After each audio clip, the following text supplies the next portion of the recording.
सदगुरु कबीर साहब के भक्तिमती माताओं और बहनों, ग्रामवासी, मेरे मासूम नन्हे बच्चे, आप सभी को मेरा संप्रेम साहेब बंदगी। प्यारे भक्तों, आज बहुत ही खुशी की बात है, बहुत ही सौभाग्य की बात है कि हमारे ग्राम भुरभुस्सी में सदगुरु कबीर साहब का आगमन कल हुआ। परसों डॉक्टर गुरु गोसाई के द्वारा सात्विक चौका आरती होगा और जिस गांव में सदगुरु का चरण स्पर्श हो जाता है तो इतना मान के चलो कि वह गांव हमेशा हमेशा के लिए हरा भरा हो जाता है। और हम यहां जितना भी बैठे हैं प्राय 70 से 80% कबीरपंथी है और हम सब कबीर साहब को बहुत दिल से मानते हैं। लेकिन कबीर साहब को मानने से पहले जानना भी जरूरी है कि कबीर साहब है कौन। विश्व वंदनीय सदगुरु कबीर साहब विश्व में सत्य का दीपक जलाने वाले का नाम संत शिरोमणि कबीर साहब है। और कबीर साहब एक ऐसे संत हुए जिसका ना कोई जाति है, ना मजहब है, ना सीमे का बंटवारा। जैसे सूरज का कोई जात नहीं होता, सूरज का कोई मजहब नहीं होता और सूरज जो है सीमा में बन के नहीं है। सूरज हर जगह रोशनी करती है। ऐसी हमारे तेजस्वी सदगुरु कबीर साहब जिन्होंने अंधेरे का सीना चीरकर सत्य का दीपक जलाया, जिसको हम कबीर पंथ कहते हैं। कबीर पंथ है क्या चीज? कबीर पंथ एक संप्रदाय का नाम है। कबीर पंथ एक ऐसा पंथ है कोई जातिवाद से नहीं जुड़ा है। जैसे बहुत से मत पंथ है जिसको लोगों ने जातिवाद में जोड़ दिया, उसका एक सीमा बना दिया है। जैसे ईसा मसीह क्रिश्चियन लोग ही मानते हैं, अन्य नहीं मानते। भगवान बुद्ध जैन लोग ही मानते हैं, अन्य नहीं मानते। गुरु नानक अधिकतर श्रद्धालु ही मानते हैं, अन्य नहीं मानते। लेकिन एक कबीर पंथ एक संप्रदाय का नाम है, मानव समाज का नाम है। पहले हम कबीर साहब के ज्ञान को पाठ्यक्रम पुस्तक में पढ़ते थे। क्यों पढ़ते थे? स्कूल के परीक्षा में अच्छे नंबरों से पास होने के लिए। लेकिन आज की तारीख में कबीर साहब के ज्ञान को सुनना भी है, समझना भी है, उस मार्ग में चलना भी है, ये जीवन के परीक्षा में पास होने के लिए। जब कबीर साहब कलयुग में प्रकट हुए तो कबीर साहब ने पूरे मानव को एक ही नजर से देखा। साहब ने छोटा बड़ा ऊंच नीच के नजर से नहीं देखा। साहब ने सबको एक ही नजर से देखा और एक ही दर्जा दिया, मानव समाज।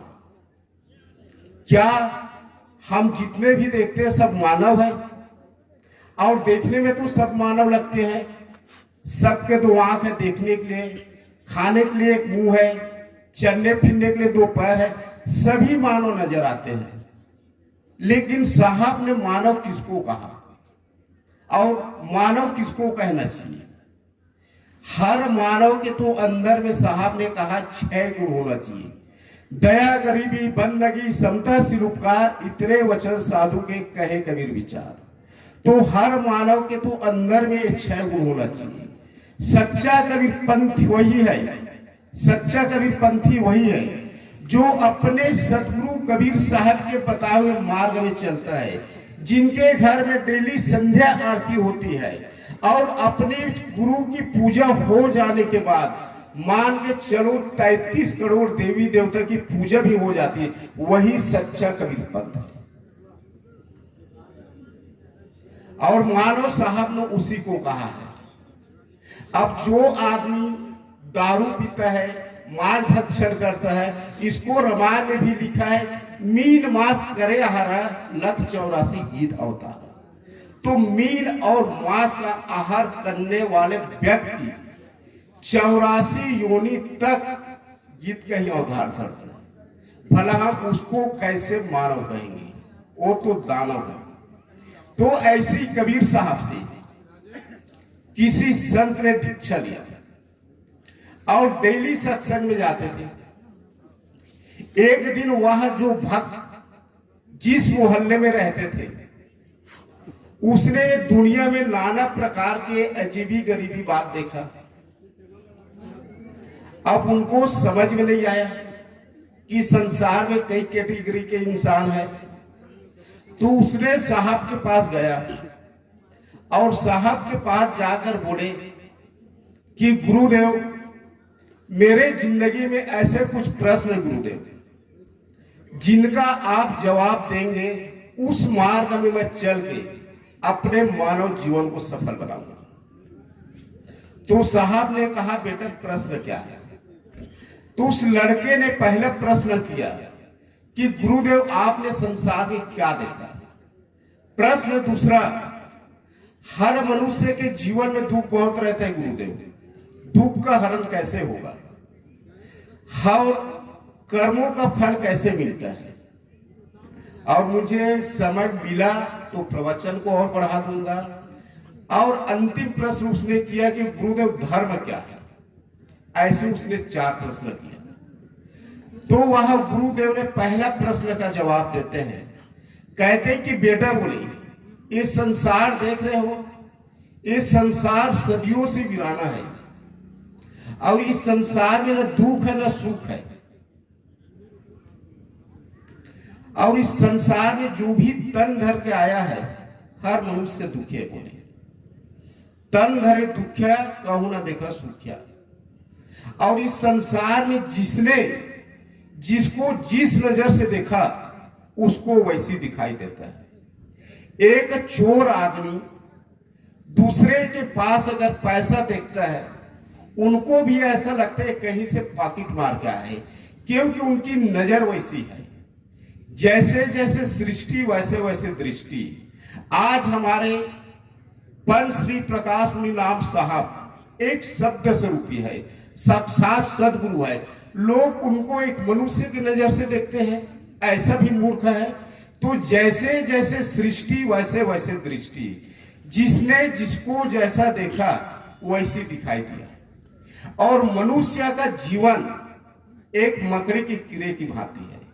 जैसा मकड़ी का कीड़ा होता है, स्वयं जाल बनाती है और अपने जाल में लपटाकर मर जाती है, ऐसे मनुष्य का जीवन होता है।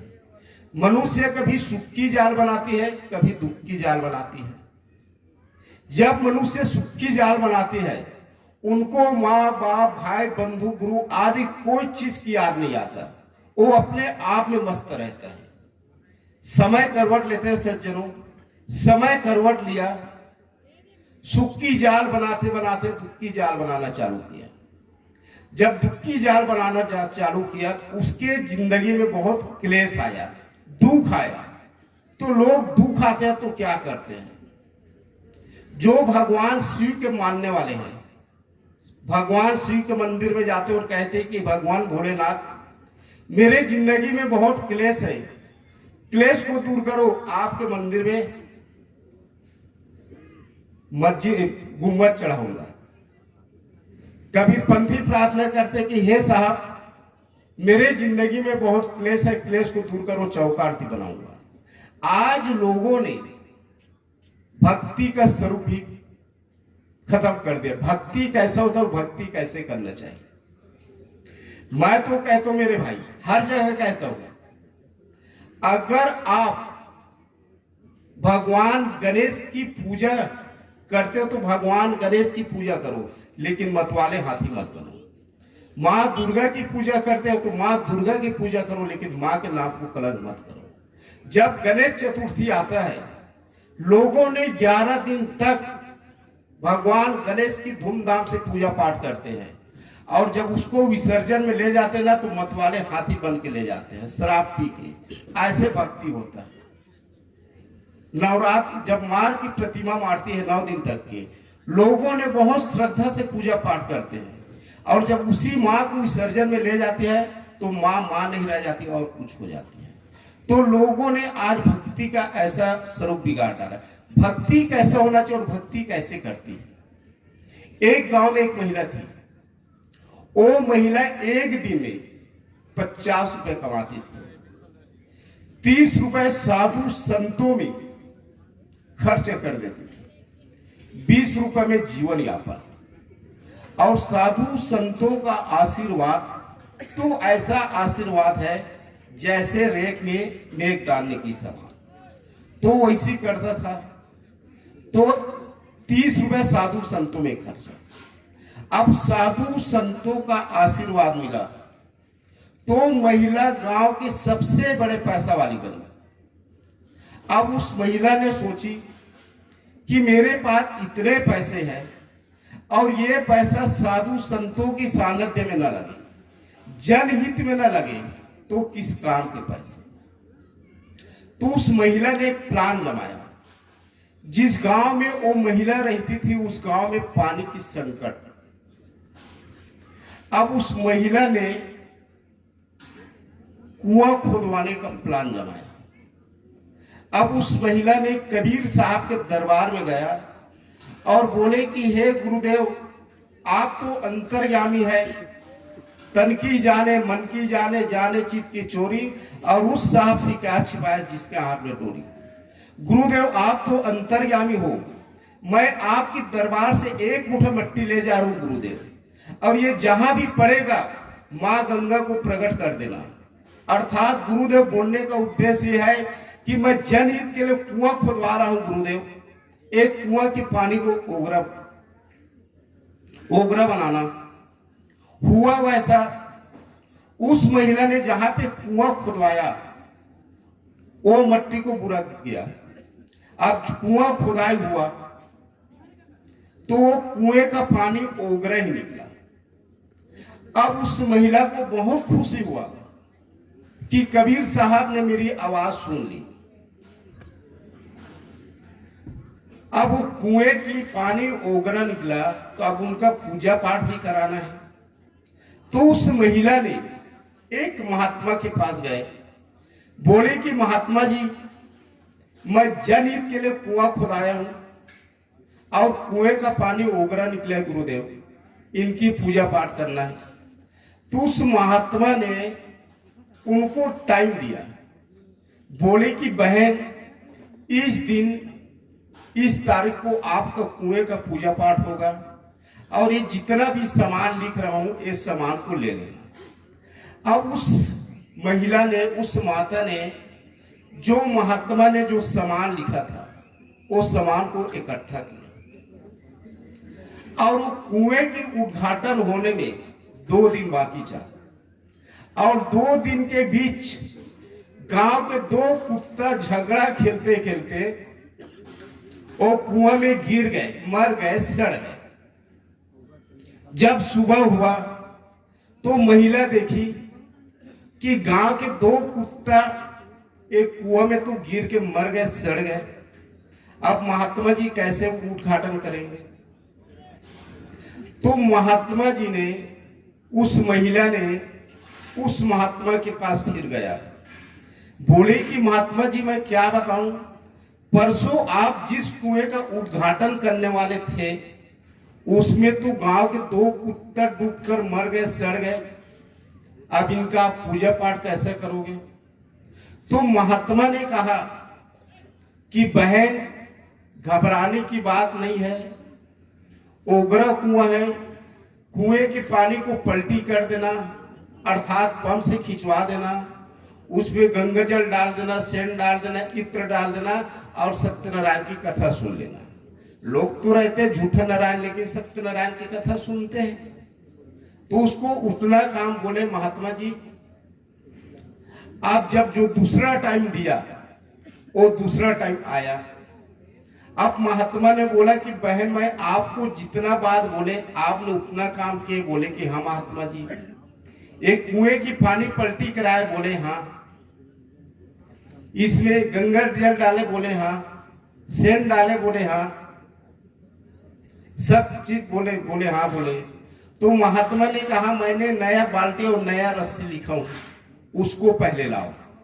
तो उस महिला ने नया बाल्टी नया रस्सी को महात्मा को दिया, और जैसे ही पानी निकाला महात्मा, तो कुत्ते का सड़ा हुआ कान वो बाल्टी में आ गया। उसको फिर बुलाया, फिर बोले कि आपको मैंने जितना काम बोले आपने उतना काम किया? बोले कि हाँ महात्मा जी। तो फिर एक कुत्ते को क्यों नहीं निकाले? तो महिला बोली कि महात्मा जी आपने कहा नहीं था। तो यही दशा हमारी है। हम धर्मनगर दामाखेड़ा में जाते हैं, गुरु के हमको चरण मिलता है, अच्छे अच्छे जगह तीर्थ यात्रा में जाते हैं, सत्संग में जाते हैं, लेकिन हमारे हृदय रूपी में दो कुत्ता राग और द्वेष का, इसी को हम बाहर नहीं निकालते। इसी कारण हमारे जिंदगी में वो सुख नहीं आता जो सुख के हमको इंतजार है। हर मनुष्य अपने आप से पूछे, ईर्ष्या और जलन की भावना बहुत है। यही दो कुत्ते हमारे अंदर में है, राग और द्वेष का। और जब तक कि हम इनको बाहर नहीं निकालेंगे, हमारे मालिक का उतना दया हम पर नहीं होगा जितना होना चाहिए। आज हमारे सदगुरु आते हैं और कल आएंगे, सबको गुरुदेव आशीर्वाद देते हैं, लेकिन जब गुरुदेव आशीर्वाद देते हैं तो वो आशीर्वाद हमको क्यों नहीं लगता? इस कारण से नहीं लगता कि सारी खूबी हमारे में है। देखो साहब ने फिर कहा है, साहब जो है भगवान जो है आप सभी लोग जानते हो हमारे हृदय मंदिर में। साहब ने तो कहा ना मैं काशी में, ना मैं कैलाश में, ना जोग में, ना भोग में, मोको कहाँ ढूंढे बंदे मैं तो तेरे पास, खोजी हो तो मैं मिल जाऊं एक पल की तलाश, कहा कबीर सुनो वै साधो सब श्वासों की श्वास में। तो साहब हमारे हृदय मंदिर में है और साहब का आशीर्वाद हमको पूर्ण मिलता है, लेकिन दुर्भाग्यवश हमको मिलता भी नहीं है। क्यों? क्योंकि परमात्मा हमेशा निर्मल स्वच्छ जगह में रहता है और साहब जहां पे रहता है इसको हम इतने ज्यादा गंदगी किए मेरे भाई की पूछो मत। एक आध हो तो समझ में आता है।